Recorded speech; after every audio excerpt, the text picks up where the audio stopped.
70তম বাণীপুর লোক সংস্কৃতি উৎসবের আজ তৃতীয় দিন। সলিল চৌধুরী নামাঙ্কিত মূল মঞ্চে ছিল যোগা প্রদর্শনী, জিমন্যাস্টিক্স প্রদর্শনী, ছিল সঙ্গীত নৃত্য পরিবেশন ইত্যাদি নানান মন কাড়া অনুষ্ঠান।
বাণীপুর লোকোৎসব ৭০তম বাণীপুর লোকোৎসব অজস্র মানুষ। আজ দ্বিতীয় দিনে এত ঠান্ডার মধ্যেও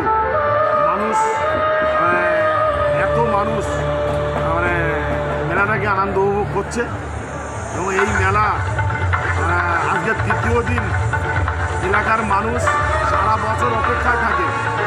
যেমন বাঙালিদের বড় উৎসব দুর্গাপুজো, মানুষ সারা বছরের জন্য অপেক্ষায় থাকে কবে দুর্গাপুজো আসবে। আর এই এলাকার মানুষ 20-30খানা 40খানা গ্রাম এবং কী বলবো, মানে সবাই অপেক্ষায় থাকে যে বাণীপুরের মেলাটা কবে আসবে। আজকে তৃতীয় দিন প্রায় শেষ হতে গেল, আর মানুষ মানে স্বতঃস্ফূর্তভাবে আনন্দ উপভোগ করছে। আপনাদের তো এখানে স্টল করেছেন, এখানে কি কি সমস্যা মিটাচ্ছেন? মানে আমরা এখানে প্রত্যেক বছরে হাওড়া পঞ্চায়েত সমিতির পক্ষ থেকে এখানে একটা স্টল আমরা দিই। আমাদের যে মানবিক মুখ্যমন্ত্রী মমতা ব্যানার্জি যে রাজ্যের যে প্রকল্প জনসাধারণ জন্যে যে সারা প্রকল্প, সেই প্রকল্পগুলো মানুষের মধ্যে তুলে ধরার জন্যে মানুষ হয়তো অনেকেই কীভাবে লক্ষ্মী ভাণ্ডার পায়, কীভাবে স্বাস্থ্যসাথী, খাদ্যসাথী, তার ফর্ম কীভাবে নিয়ম কানুন, সেগুলো কেউ কেউ জিজ্ঞাসা করছে, আমরা সেগুলো বলে দিচ্ছি। এবং এইসব দিদির যে সব প্রকল্পগুলো আছে, কন্যাশ্রী, রূপশ্রী, সমস্ত প্রকল্পগুলো নিয়েই আমরা এখানে আলোচনা করি। মানুষ আসে, জিজ্ঞাসা করে, সেগুলো আমরা।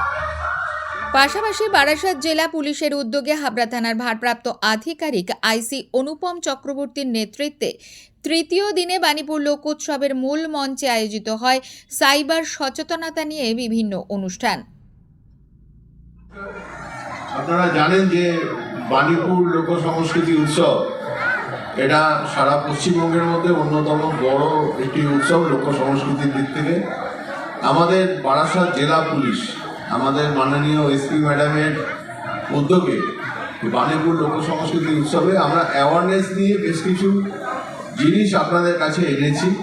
তার মধ্যে সবচেয়ে বার্নিং ইস্যু আপনারা জানেন যে সাইবারে প্রতারণা হওয়া কিংবা সাইবারে মানুষের ঠকে যাওয়ার প্রচুর কেস আমাদের থানাতে আসে, সাইবার পিএসে আসে। আপনারা দেখবেন যে আমাদের এখানে যে পুলিশের যে কন্ট্রোল রুম করা হয়েছে, সেখানে একটা সাইবার ডেস্ক করা হয়েছে। আপনাদের যা যা যাবতীয় সাইবার নিয়ে যা কোয়ারি আছে, আপনারা যা যা জানতে চান, ওখানে গেলে আমাদের অফিসাররা আছে, আপনাদের খুব সহজভাবে বুঝিয়ে দেবে, যাতে আগামী দিনে মানুষ সাইবার নিয়ে প্রতারিত না হন।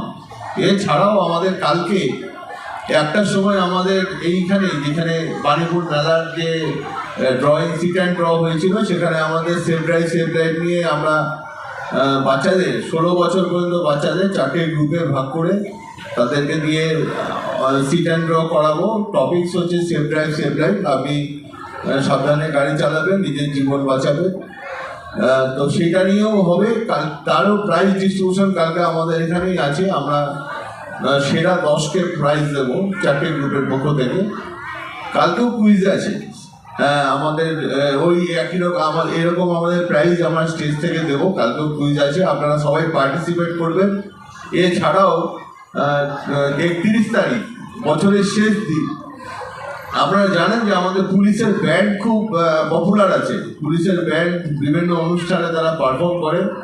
আমাদের 6টা থেকে 6:30 এই সময়টা বাণীপুর লোক সংস্কৃতি উৎসবের যারা কর্মকর্তা আছেন তাদের আমাদের বারাসাত জেলা পুলিশকে এই স্টেজটা দিয়েছে। 31 তারিখ বছরের শেষ দিনে আপনাদের সবাইকে আমন্ত্রণ রইল। বারাসাত জেলা পুলিশের ব্যান্ড এখানে তারা পারফর্ম করবে। আপনারা সবাই আসবেন, এনজয় করবেন বছরের শেষ দিনে। আমরা তো বিভিন্ন জায়গায় যাই বছরের শেষ দিনে এনজয় করতে, এই স্টেজে আমরা আমন্ত্রণ করলাম। দেখুন আমাদের পুলিশের ব্যান্ড অন্য কোনো ব্যান্ডের থেকে অনেক ভালো ব্যান্ড আছে। আপনারা আসবেন, এনজয় করবেন।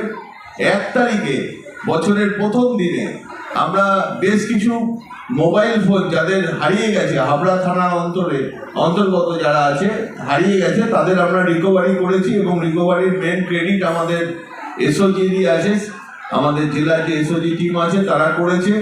তাদের এই মোবাইল ফোনগুলো এই স্টেজ থেকে আমরা বছরের প্রথম দিনে আমরা ফেরত দেব। এটা আমাদের পুলিশের একটা নাম আছে, তার নাম হচ্ছে প্রাপ্তি। মানে বছরের প্রথম দিনে আপনি আপনার হারানো জিনিস ফেরত পাচ্ছেন, এটার থেকে ভালো জিনিস আর কিছু হতে পারে না। সেই জন্য আমরা 1 জানুয়ারি এটা রেখেছি। 2 তারিখে হচ্ছে আমাদের তেজস্বিনীর প্রোগ্রাম আছে। আপনারা জানেন যে আমাদের বারাসাত জেলা পুলিশের উদ্যোগে মেয়েদের স্কুলে আর্ন কমব্যাট, মানে খালি হাতে মেয়েরা নিজেদের কি করে প্রোটেক্ট করবে সেই নিয়ে তাদেরকে একটা কোর্স করানো হচ্ছে। আমাদের হাবড়ার অন্তর্গত হাবড়া গার্লস এবং কাবেরী কুমার দুটো গার্লস স্কুলে অলরেডি আমরা কোর্স করিয়েছি। আগামী দিনে অন্যান্য গার্লস স্কুলে আমরা করাবো, তারা পারফর্ম করবে এই স্টেজে। 3 তারিখ আবার আমাদের একটা সাইবারের অ্যাওয়ারনেস আছে, সেটা হচ্ছে social media and cyber crime. Social মিডিয়াতে কিভাবে সাইবার ক্রাইম হয় তাই নিয়ে আমাদের সাইবার পিএস তারা আরেকটা পারফর্ম করবে। সেই জন্য আমাদের কুইজ কম্পিটিশান আছে, আসবেন, আপনি উত্তর দেবেন এবং হচ্ছে বারাসাত জেলা পুলিশের পক্ষ থেকে আমরা খুব ভালো প্রাইজ আপনাদের দেব।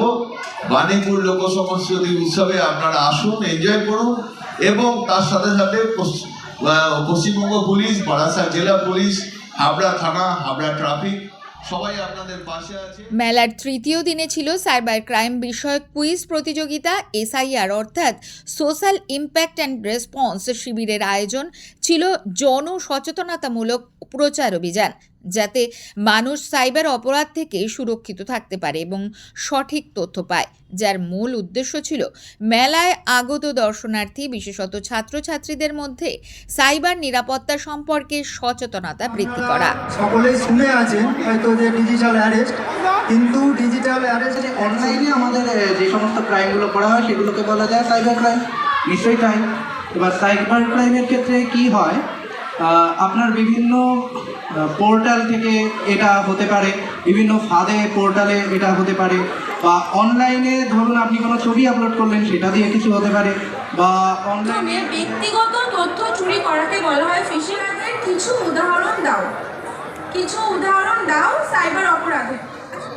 ওটিপি খুব একটা অ্যাপ থেকে আমরা বললো দিতে ফোন করে যে আপনার এখন ব্যাংকের ওটিপিটা দিন, আপনার এখন একটা কাজ আছে।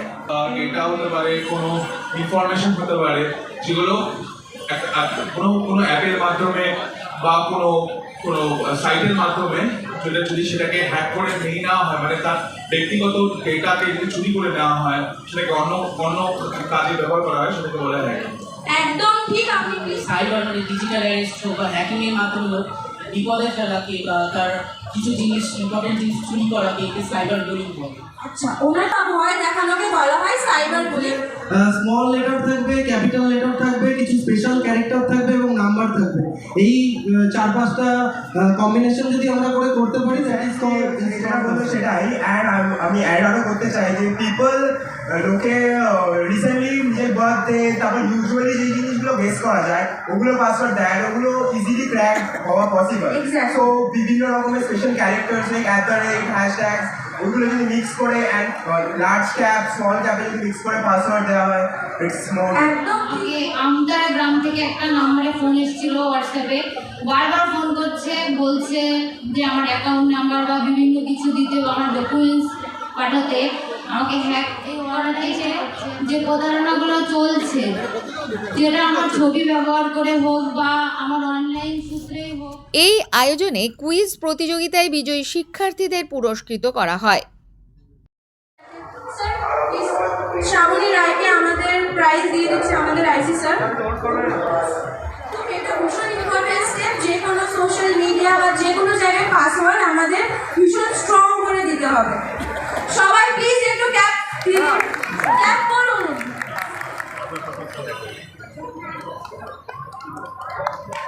জমাগত কর্মকার ক্লাস 9 অশোকনগর বাড়িপিট গার্লস। ওর জন্য সবাই একটু ক্ল্যাপ করো। তোমরা একদম আস্তে আস্তে করলে হবে, জোরে ক্ল্যাপ করো। আচ্ছা, এই কার্যক্রমগুলি মূলত জনসাধারণের মধ্যে ডিজিটাল সাক্ষরতা ও সাইবার নিরাপত্তা সম্পর্কে সচেতনতা বাড়াতে সাহায্য করেছে, যা বর্তমান ডিজিটাল যুগে অত্যন্ত গুরুত্বপূর্ণ। স্বভাবতই বাণীপুর লোক সংস্কৃতি উৎসবের মূল মঞ্চে আয়োজিত এই অনুষ্ঠান মন কেড়েছে আম জনতার। নন্দিনী পালের রিপোর্ট, সঙ্গম নিউজ। মন্ত্রী নয়, বিশ্বাস কণ্ঠে ও কলমে।